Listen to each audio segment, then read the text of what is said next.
ಆ ಸೀರಿಯಲ್ನಲ್ಲಿ ನನ್ನ ಹೆಂಡತಿ ಸಿಕ್ಕಿದ್ಲು ಮಾಳವಿಕ. ಸೊ ಅಲ್ಲಿ ನಾವು ಮದುವೆ ಆಗಿದ್ದು 28 ವರ್ಷ ಆದಮೇಲೆ ಈಗ ಮತ್ತೆ ವಸುದೇವ ಕುಟುಂಬದಲ್ಲಿ ಮಾಡ್ತಾ ಇದ್ದೀನಿ. ಇವಾಗ ಹೆಂಡತಿ ಸಿಗೋಕ್ಕೆ ಸಾಧ್ಯ ಇಲ್ಲ. ಹಾಗಾಗಿ ನನಗೆ ಅದ್ಭುತವಾದ 4 ಮಕ್ಕಳು ಸಿಕ್ಕಿದ್ದಾರೆ. ಒಳ್ಳೆ ನಿರ್ದೇಶಕರು, ನಿರ್ಮಾಪಕರು. ಅಂಜಲಿಯರ ಜೊತೆ ಎಷ್ಟೋ ವರ್ಷಗಳನ್ನು ಮತ್ತೆ ನಟನೆ ಮಾಡ್ತಾ ಇದ್ದೀನಿ. ಮಾಲತಿಯಮ್ಮ ಸಿಕ್ಕಿದ್ದಾರೆ. ಎಲ್ಲವೂ ಒಂದು ರೀತಿ ಪಾಸಿಟಿವ್ ನನಗೆ. ಹಾಗಾಗಿ ನಾನು ಇಲ್ಲೊಂದು ಬಹಳ ಪಾಸಿಟಿವ್ ಪಾತ್ರ. ವಸುದೈವ ಕುಟುಂಬ ಅಂದರೆ 4 ಜನ ಹೆಣ್ಮಕ್ಳು. ಎಲ್ಲರಿಗೂ ಗಂಡು ಮಕ್ಕಳು ಬೇಕು ಅನ್ನೋ ಕಾಲದಲ್ಲಿ ಹೆಣ್ಮಕ್ಳು ಇಟ್ಕೊಂಡು ಹೆಣ್ಮಕ್ಳನ್ನೇ ಗಂಡು ಮಕ್ಕಳ ಥರ ಬೆಳೆಸ್ತೀನಿ. ಅವರ ಜೀವನದ ಆಸೆನೇ ನನ್ನ ಆಸೆ. ಅವ್ರಿಗೆ ಏನು ಬೇಕೋ ಅದನ್ನು ನಾನು ಮಾಡ್ತೀನಿ, ಅದನ್ನು ಪೂರೈಸ್ತೀನಿ. ಅಪಾರವಾದ ಪ್ರೀತಿಯನ್ನು ತೋರಿಸಿ ಮಕ್ಕಳನ್ನು ಬೆಳೆಸಿ, ಅವನ ಕೆಲ ಆಗದೆ ಇದ್ದಾಗ ಅವನ ಹೆಂಡತಿ ಅದನ್ನೆಲ್ಲ ತಗೊಂಡು ಗಂಡನ ಆಸೆಗಳನ್ನೆಲ್ಲ ಪೂರೈಸುವಂಥ ಒಂದು ಕತೆ ಭಾಳ ಇಷ್ಟ ಆಯಿತು.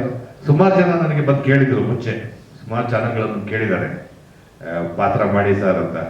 ನನಗೆ ಯಾಕೋ ಆ ಸೀರಿಯಲ್ ಫಾರ್ಮೆಟ್ಗಳಲ್ಲಿ ನನಗೆ ಅಭ್ಯಾಸ ಇಲ್ಲ, ಬರ್ತೋಗಿತ್ತು. ತುಂಬ ವರ್ಷ ಸಿನಿಮಾದಲ್ಲಿ ಬೆಳೆದಲ್ಲಿ ಪೂರ್ತಿ ನಾನು. ಹಾಗಾಗಿ ಇಲ್ಲ ಅಂತ ಹೇಳ್ತಾ ಇದ್ದೆ.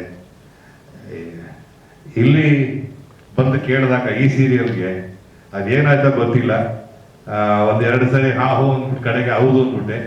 ಆದರೆ ನನಗೆ ಈ ಚಾನಲ್ನಲ್ಲಿ ನನಗೆ ಸಿನಿಮಾದಲ್ಲಿ ಏನು ಕಂಫರ್ಟ್ಸ್ ಕೊಟ್ಟಿದ್ದಾರೋ, ಏನು ಕೊಟ್ಟಿದ್ರು ಎಲ್ಲವನ್ನೂ ಇಲ್ಲಿ ಕೊಡ್ತಾ ಇದ್ದಾರೆ. ಆದ್ರಿಂದ ನಾನು ಏನನ್ನು ಮಿಸ್ ಮಾಡ್ಕೊಳ್ತಾ ಇಲ್ಲ. ಹಾಗಾಗಿ ನಿರ್ದೇಶಕ ಅನಿಲ್ ಅವ್ರ ಬಗ್ಗೆ ಹೇಳಬೇಕು. ಯಾಕೆಂದರೆ ಬಹಳ ತಾಳ್ಮೆಯ ಒಂದು ಪ್ರತಿರೂಪ ಅಂತಂದ್ರೆ ಅನಿಲ್ ಅವರು.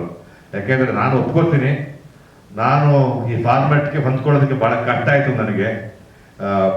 ತುಂಬಾ ಕಿರ್ಚಾಡ್ತಿದ್ದೆ ಶೂಟಿಂಗಲ್ಲಿ, ಗಲಾಟೆ ಮಾಡ್ತಾ ಇರ್ತೀನಿ, ಎಲ್ಲವನ್ನೂ ಮಾಡ್ತಾ ಇರ್ತೀನಿ, ಯಾವುದನ್ನು ಇಲ್ಲ ಅಂತ ಹೇಳೋದಿಲ್ಲ. ಆದ್ರೂ ಎಲ್ಲವನ್ನೂ ತಡ್ಕೊಂಡು ಯಾವುದನ್ನು ಮಾತಾಡದೆ ರೇಖಾ ಅವರಾಗ್ಲಿ, ಅನಿಲ್ ಅವರಾಗ್ಲಿ, ನಮ್ಮ ಮ್ಯಾನೇಜರ್ಗಳಾಗ್ಲಿ ನನ್ನ ಕೋಪ ತಾಪ ಎಲ್ಲ ತಡ್ಕೊಂಡು ನನ್ನ ತುಂಬಾ ಚೆನ್ನಾಗಿ ನೋಡ್ಕೊಂಡಿದ್ದಾರೆ. ಪಾತ್ರದ ವಿಚಾರದಲ್ಲಿ ಬಹಳ ನನಗೆ ಇಷ್ಟವಾದ ಪಾತ್ರ ಇದು. ಯಾಕಂದ್ರೆ ಯಾವಾಗಲೂ ನಮಗೆಲ್ಲ ಒಂದು ರೀತಿಯ ದೇವರ ಸ್ಥಾನ ಅಂದರೆ ತಂದೆ ತಾಯಿನೇ. ಸೊ ಎಲ್ಲೋ ಆ ತಂದೆಯ ಪಾತ್ರ ನನಗೆ ಸಿಕ್ಕಾಗ ಎಲ್ಲೋ ನನ್ನ ತಂದೆಯ ನೆನಪು, ನಮ್ಮ ತಂದೆ ನನಗೆ ಹೇಗಿದ್ರು, ನಮ್ಮನ್ನೆಲ್ಲ ಹೇಗೆ ನೋಡ್ಕೊಂಡ್ರು, ಅದನ್ನ ನಾನಿಲ್ಲಿ ಅಳವಡಿಸ್ಕೊಂಡು ಪಾತ್ರದಲ್ಲಿ ತರಬಹುದೇನೋ ಒಂದು ಆಸೆ ಆಯಿತು. ನಿಜವಾಗಲೂ ತುಂಬ ಇಷ್ಟವಾದ ಪಾತ್ರ ನನಗೆ ಇದು. ನಾನು ಪೂರ್ತಿ ಇರದೇ ಇರ್ಬೋದು, ಬಟ್ ನನಗೆ ಬಹಳ ಇಷ್ಟವಾದಂಥ ಪಾತ್ರ. ಅಂಡ್ ಸುಮಾರು ತುಂಬ ಚೆನ್ನಾಗೇ ಬಂದಿದೆ ಅಂತ ಅನ್ಕೊಳ್ತೀನಿ. ಯಾಕೆಂದ್ರೆ ನಾನು ಹೇಳಬಾರ್ದು ಅದನ್ನ. ಅಂಡ್ ಜೊತೆಗೆ ಅಂಜಲಿ ಅವರು ಬಹಳ ಚೆನ್ನಾಗಿ ನಟಿಸ್ತಾ ಇದ್ದಾರೆ. ಮಕ್ಕಳುಗಳು ಅದ್ಭುತವಾಗಿ ಆಕ್ಟ್ ಮಾಡ್ತಾ ಇದ್ದಾರೆ. ಎಲ್ಲರೂ ಬಹಳ ಒಳ್ಳೆ ನಟರು, ಎಲ್ಲರೂ ಚೆನ್ನಾಗಿ ಮಾಡ್ತಾ ಇದ್ದಾರೆ. ಆಕ್ಚುಲಿ ನಿಜವಾಗ್ಲೂ ಒಂದು ಎಲ್ಲೋ ಒಂದು ಸಿನಿಮಾ ಶೂಟಿಂಗ್ ಸೆಟಪ್ ಅಂತ ಅನಿಸ್ತಾ ಇಲ್ಲ ಇದು ನನಗೆ. ಎಲ್ಲೋ ನಿಜವಾಗ್ಲೂ ಒಂದು ಫ್ಯಾಮಿಲಿ ಜೊತೆ ಇದೀವಿ ಅನ್ನೋ ಭಾವನೆಯನ್ನ ತಂದ್ಕೊಟ್ಟಂತ ಮಕ್ಕಳುಗಳು ಪ್ರತಿಯೊಬ್ಬರು ಕೂಡ ಯಾವ ಥರದ ಇದು ಇದೆ, ಮುಜುಗರ ನಟನೆ ಮಾಡುವಂತ. ಯಾಕೆಂದ್ರೆ ನಾನು ತುಂಬಾ ವರ್ಷ ಸಿನಿಮಾದಲ್ಲಿದ್ದು ಇಲ್ಲಿಗೆ ಬಂದವನು. ಹಾಗಾಗಿ ನನಗೆ ಈ ಫಾರ್ಮೆಟ್ ಬಗ್ಗೆ, ಇವ್ರು ಮಾಡೋ ಸ್ಪೀಡ್ ಬಗ್ಗೆ, ಇವರು ಎಷ್ಟು ಸೀನ್ ಮಾಡ್ತಾರೆ ಏನು ಗೊತ್ತಿಲ್ಲ ನನಗೆ. ಇಷ್ಟೊಂದು ಮಾಡ್ತಾ ಇದ್ದಾರೆ. ಇವತ್ತು 7 ಪೇಜ್ ಇದೆ ಸೀನು ಒಂದಿನಕ್ಕೆ.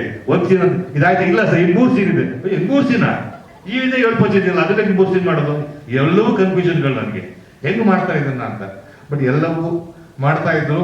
ನಾನು ತಾಳ್ಮೆನೂ ಕಳ್ಕೊಳ್ತಾ ಇದ್ದೆ. ನಾನು ತಾಳ್ಮೆ ಕಳ್ಕೊಂಡಷ್ಟು ಇಲ್ಲಿ ಯಾರು ಕಳ್ಕೊಂಡಿಲ್ಲ ಅಂತ ಕಾಣುತ್ತೆ. ಅಷ್ಟು ತಾಳ್ಮೆ ಕಳ್ಕೊಂಡಿದ್ದೀನಿ. ಆದ್ರೆ ಎಲ್ಲವನ್ನೂ ತಡ್ಕೊಂಡು ಎಲ್ಲವನ್ನೂ ಬಹಳ ಪ್ರೀತಿಯಿಂದ ನೋಡ್ಕೊಳ್ತಾ ಇದ್ದಾರೆ. ಇನ್ನೂ ಶೂಟಿಂಗ್ ಇದೆ, ಅಲ್ಲೂ ತಾಳ್ಮೆ ಕಳ್ಕೊಳ್ಳಲ್ಲ ಅಂತ ಹೇಳೋದಿಲ್ಲ ನಾನು. ಆದ್ರೂ ಕೂಡ ಈಗಲೇ ಕೇಳ್ಬಿಡ್ತೀನಿ, ದಯವಿಟ್ಟು ನಿರ್ಮಾಪಕರು, ನಿರ್ದೇಶಕ ಅನಿಲ್ ಅವರು, ಮ್ಯಾನೇಜರ್ಗಳು ಎಲ್ಲರೂ ಕ್ಷಮಿಸ್ಬಿಡಿ. ಮುಂದೆ ಕೋಪಿಸ್ಕೊಂಡ್ರು ಪರವಾಗಿಲ್ಲ, ತಪ್ಪು ತಿಳ್ಕೊಬೇಡಿ. ಶಿಲ್ಪಾ ಅವ್ರನ್ನ ನಾನು 25-30 ವರ್ಷಗಳ ಹಿಂದೆ ನೋಡಿದ್ದು, 25 ವರ್ಷಗಳಿಂದ ನಾನು ಅವ್ರನ್ನ ಭೇಟಿ ಮಾಡಿದ್ದು. ಈಗ ಮತ್ತೆ ಭೇಟಿ ಆಗ್ತಿದ್ದೀನಿ. The channel has taken wonderful care of me. Thank you so much. It's a wonderful experience.